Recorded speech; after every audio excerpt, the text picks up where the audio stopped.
Yodgor Beyni ko'rib havas qilyapman. Havas qilishim boisi men ham o'g'lim bor, kelin olib qaryapman. Mabodo kelinniki nomzodlar bo'lsa, kelin menga choy olib kelib, aqa-baqa qilsa men zo'r qaynota bo'laman. To'g'risi-da, kaftida ko'tarib yuraman. Katta kelinim ham shunaqa. Ilohim sizlar ham duo qilinglar, tez kunlarda menga ham Alloh shunaqa bir aql rason kelinlarda Alloh nasib qilsin deganlar, bitta duo qilinglar. Allohu akbar.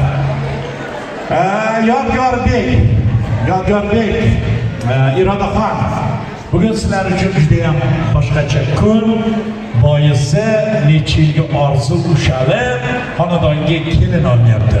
Yana bitta narsa aytay, mana shu yerda o'tirgan hamma opamizga kelin olishni Alloh nasib qilsin. Qaynasiga nima qilgan bo'lsa o'sha kelinidan qaytsin. Ha? To'g'rimi? Bitta joyda desam nima deyapsiz deydi. Ha, o'shandigan bo'lsa senga ham o'shaqa qaytadi. Bug'doy eksangiz bug'doy qaytadi, somon eksangiz somon qaytadi deydi-ku.